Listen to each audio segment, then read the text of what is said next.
Sweet as. Skyrim. Skyrim characters. There's just a few. Nothing too major. Ooh, I think I... Nah. Yeah, it's not many. It's just a couple NPCs. A couple gods. Iridia for some reason. But, yeah. Nothing major. I don't have every Jarl, don't have every god, but just a couple of the major ones. See where we rank them. Who's first? Well, that's, I mean, it's only midsection, but you can tell that's Ayla. Ayala, the Huntress. One of the inner circle of the companions bound to Hircine's werewolf curse.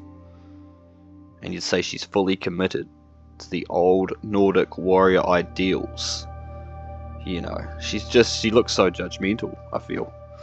I feel she silently judges my build. I just feel that's what she does. But I love the companions. It's kind of basic quest line really, but she's cool, man. And she loses Skewer. Is there Skewer? No Skewer here. That's alright. And she can represent Skewer.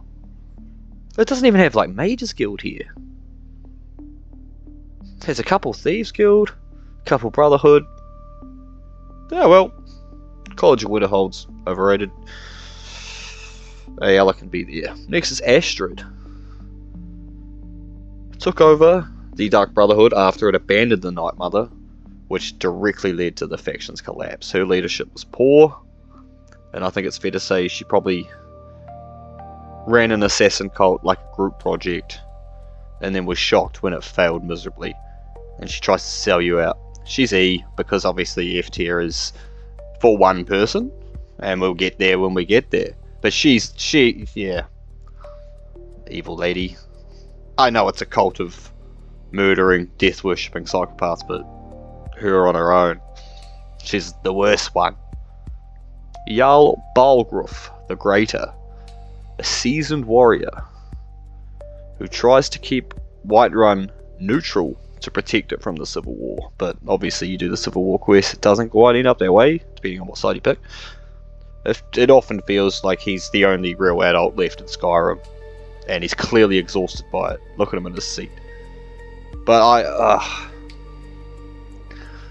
yeah, I like. Look, man, I might even have to go S for Balgruuf. He's the first Jarl you go to. You get the whole Dragon quest. He's so important. You can obviously overthrow him as Jarl, which is a sad thing to do. If you do that, I may do that. Just from the side I pick. That would be that's old Thieves Guild fella, isn't it? Old Brynjolf. Senior member of the Thieves Guild. It seems like he's the only one who's desperately trying to keep the Thieves Guild alive after years of decay. Like, it's struggling. And just the way he introduces you to the quest, it feels like he could convince you that stealing your own money was your idea. And yeah, I'll put him up below Ayala, but he's Brynjolf. No issue with Brynjolf at all. Cicero, fanatical, loyal, keeper of the Night Mother, and it seems like he's very, what's the word? Traditionalist. He's a traditionalist. He believes in the original ways. But when it comes to the Dark Brotherhood, sadly, he's unhinged. He's unsettling. But he's still one of the more correct people in the room. Like, he's right. Amidst all the nonsense. But, like, the voice line, he's just a wee bit annoying because he's full on, you know. But, like, Nazir's there. Okay, so Nazir's there. Well, I was going to say, if you had to look at the Thieves Guild, Nazir's the only one that I'd be like, yeah, Nazir's probably, he's looking out for you. He's there. So he can go above that. Delphine. A former Blade who survived the Thalmor, the High Elf Purge. And, you know, she redirected the Order away from, the Blade Order away from obviously guarding the Emperor. I almost said Empire. My brain broke. The Emperor. But then there's no Emperors. Like proper Emperors. No blood Emperors. And so now they're dragon hunters. And like, I'm not the biggest fan of her. I feel like she immediately decides that she's in charge, despite, you know, the main character being actually dragonborn and the only one that can stop it. But she's the boss. And she sends you to kill party snacks, and like, I'm probably going to differ with a lot of people, in my opinion, on Path to Snacks. Or maybe I don't. Maybe the other side's the minority. I just know a certain person that's not a fan of him. So I'm going to put her down there. Who's that? Ah, poor lady. Queen Elisif the Fair. She became Jarl after the death of High King Torrig, who got yelled to death by grumpy Ulfric. And to be fair, you look at her in her chair there, she looks like she needs a nap and a bit of a break from Skyrim. She needs to go somewhere else. But like, I think people sometimes think that she could be a wolf in sheep's clothing, so to speak. But I don't know about that. I think she's a victim as much as anyone's a victim. Yeah. Is that... I feel like that picture could be better. Like, I think it's Esbern, but I feel like you could put the picture in a better setting to really get across that it's Esbern. But I'm pretty sure that's Esbern. Like, you could put him in the sewers in Riften, or something like that, not just out in the wild like that. But I'm pretty sure that's Esbern. One of the most knowledgeable dragon scholars alive, the X-Blade, the one that Delphine sends you to go get. But, you know, he's pretty full on, like, once you get to him. He knows every dragon secret, but refuses to use an indoor voice. But he's better than Delphine. He's not better than Cicero. Cicero's the man.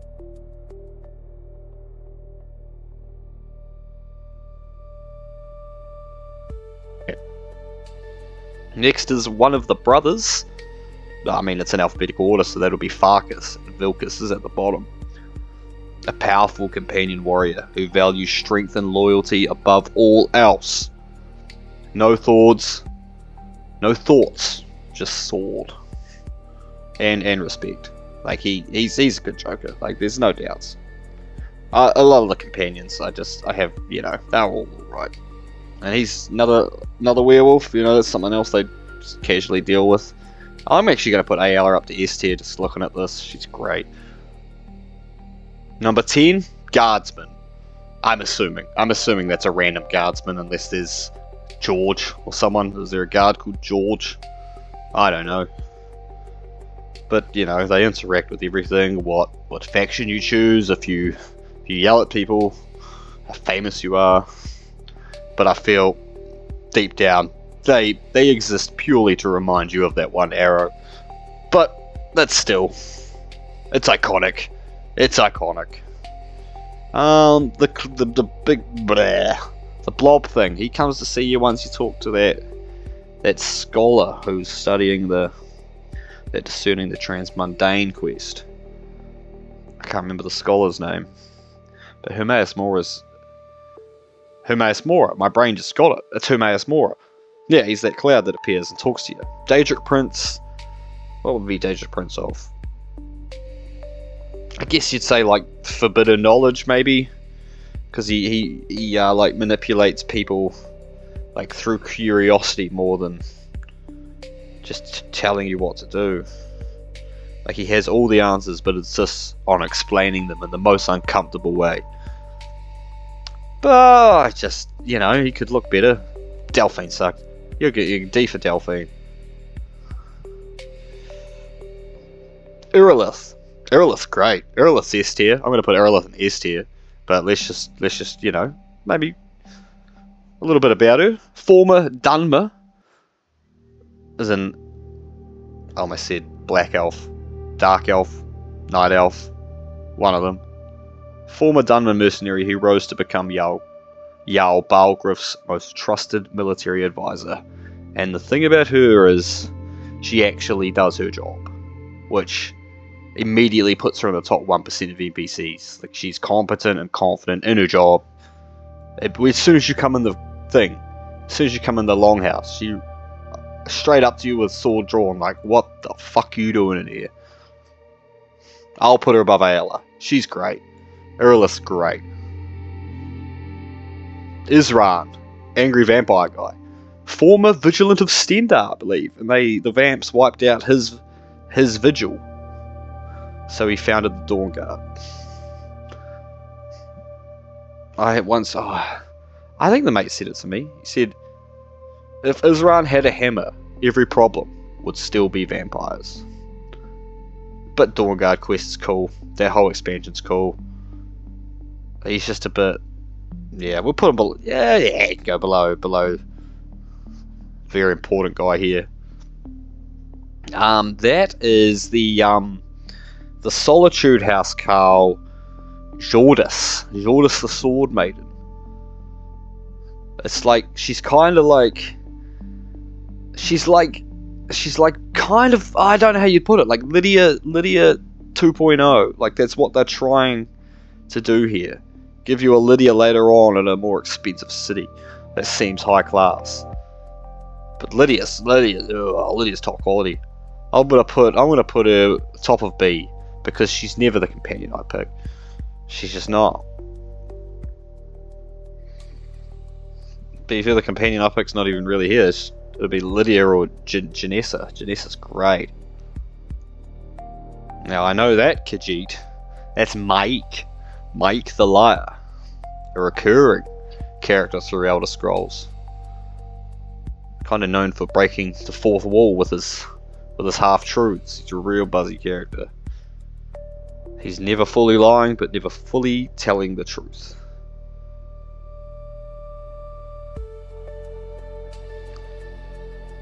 But I just don't really care. I don't care about Mike. He's always talking shit to me. Positive guy, I guess, maybe. Lydia's great. House Carl, sworn by oath to serve and protect the Dragonborn until death. I feel she emotionally and physically carries the entire playthrough. She's a stalwart. How many Dragonborn has she accompanied? She's like the recurring Samwise Gamgee. Lydia's S tier. Oh, this one's gonna go probably below Astrid. Nah, fucking Mercer Frey betrayed the Thieves Guild after stealing the skeleton key. And truly, if you had to go through media, there's not many other characters I'm gonna put above him. If I had to do a list of characters that are obviously gonna betray you, he's probably number one. But there's like Walder Frey, another Frey. He was pretty clear. He was good. Anyway, onwards. Now, I think that's Meridia's statue, isn't it? Like again, I'm kind of going off alphabetical. So if that's Marak and that's Mercer Frey, then Meridia would make sense, and it's the one because she yells at you, eh? Yeah, she telepathically screams at you like you forgot something. But it's like, bro, I'm here to help. She despises the undead and necromancy, and she gives you, you get Dawnbreaker, and that's my favorite weapon in the game. So I'm actually going to put Meridia right there below Lydia, and you get so much money from that. Like, it's such a good quest to do early on. As soon as you get the beacon, you should just, for me, that sword is just so perfect for the way I play. Mirak, he is from the other Solstheim. Is it Solstheim? Yeah, it is Solstheim, the other DLC. He's the Dragonborn, corrupted by Humaeus Mora, and trapped in Apocrypha for centuries. And he shows up in a cool mask, immediately demands your attention, and it's cool. Like, he's cool, there's no doubt. I think it's a cool idea to have it like old school, the first Dragonborn. Be locked away and come back. Yeah, I think that's a cool wee story. Now it's not what I think. I've probably used her once. It's Mjol the Lioness, a legendary warrior opposed to Riften's corruption and criminal underworld. She's just so morally pure, it's intimidating. But I just don't. I've never really used her. But she's better than fucking Delphine. No, she's better than them too. But right, well, let's just get this one out of the way quick. A wealthy Whiterun citizen who gains influence through trade and status. And look, I'd be happy to even just label this tier the ground. and put him in the ground. He just sucks. Every time you walk past, he talks shit. He's just a dickhead. It's good if you're gonna design a character that literally infuriates all of the player base. It is what it is. Nazir, a veteran assassin who helps keep the Dark Brotherhood running during its darkest days. He feels like the most normal guy in a murder cult, which is pretty impressive, really. But he is, when I saw Astrid there, all it made me think of him and how he's the only one that holds it down. So he's going to be up there. Partyznax, or Parthunax, the former lieutenant of Alduin, who betrayed him and taught Alduin, being the world eater. There's no Alduin here for some reason. The final boss, like the first dragon, Akatosh's child. But he's a dragon who, at ultimately end of the day, chose enlightenment instead of violence, mostly.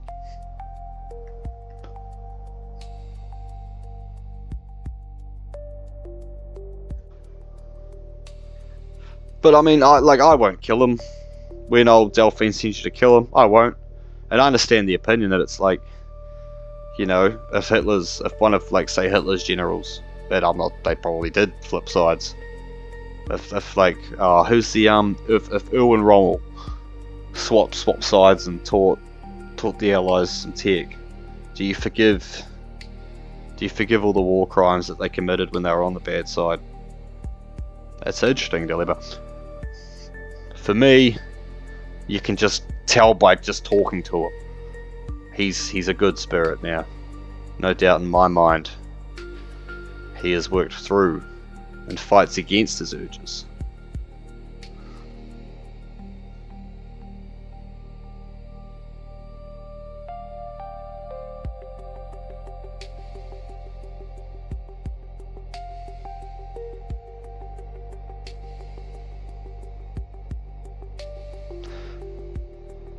Nah, not above Ayala. Ralof. I don't have the other one in here. The other, the Imperial guy from the start. I've forgotten his name, so that's probably why he's not in here. But this is the Stormcloak soldier who helps you escape Helgrim if you follow him. And he literally decides you're best friends after 5 minutes. Like, he's going to take you home to meet his family. That's as ride or die as they come. You can go, you're, bro. He's an S tier. Who am I kidding? I'm going to put Jarl down, and I'm going to put Erilith up. Erilith, she's awesome. Oh, another S tier. Serana, daughter of Lord Harkon, turned into a pure-blood vampire through an ancient ritual. And some would argue she single-handedly carries the Dawnguard DLC, and if you're not very good at the game, get her as a follower, because her ice spikes will just send your opponents flying across the map. She is so strong, she can't die. She does like to whinge about caves. She'll be like, oh, a cave, we should explore. And then you go in the cave and she's like, ooh, I hate caves. And that just is what it is, but what are you going to do? Top of S. Sheer Gorath, Prince of Madness, and ruler of the Shivering Isles. Yeah, he's one that likes cheese. Powered entirely by cheese, almost. Shivering Isles, really good DLC of Oblivion, but screw the Daedric princes that don't give me Dawnbreaker. Tullius. Now, me and this guy, we get along. We've had some good times. Because I like to join the Empire because I'm an Imperial. That's what it is. But he looks fed up. He looks like he just wants one normal day at his job for once, and he never gets it. I'm gonna put him right there, eh? Two pretty solid ones left, really. Ulfric Stormcloak. I just said I picked the Imperials, but if I'm any other race, I pick Stormcloaks because we rebel. We like to rebel.